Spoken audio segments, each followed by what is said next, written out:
Kwa Kenya. Mpara nyini wanoma. Bana nilikuwa nadhani ampigangi ya we. Bana kuna huyu msee story yake nilikuwa naisoma juzi. Jamaa is from this running nylots. Jamaa alitoka Kenya akaenda Saudi Arabia kutafuta kazi, akapata kazi ya security. So huyu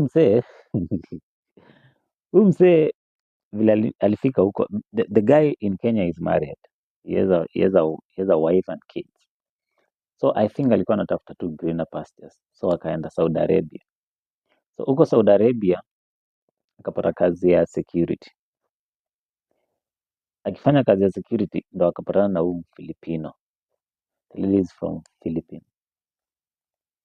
Jamaa akaanza kupiga kitu, kutoa dry spell. Huko hakuna baridi, so siwezi ekelea baridi. Ati alikuwa anatoa baridi, hakuna. Huko hakuna baridi. The place is very very very hot. Very warm temperatures. So ni hot temperatures actually. So jamaa si alipiga huyu dembo. Bwana mimi sijaona mkale amezalisha ati Filipino. Sasa hiyo combination kwanza ni gani? Huyu mtoto atakuwa anajiita Filipino mkale. Nimesikia the guy's name is Kipto. And the child, it was Zuri. I think Zuri Chebet.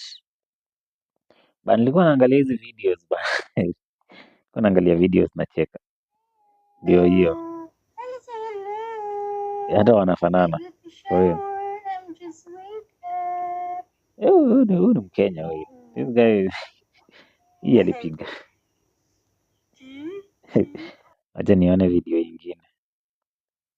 Alafu niangalie sasa comments za Wakenya. Nione god damn it. So singepata video from the mother of the kid. So nili add to screen record. Ndio hii.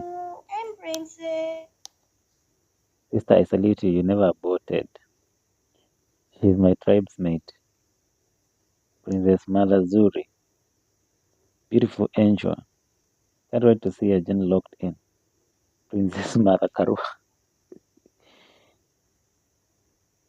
She looks like his daddy Aki, man. Hello, Kipto Junior. Babake, I think, babake anaitwa Kipto. Wakaleko comment section. Wakale wanazalishanga,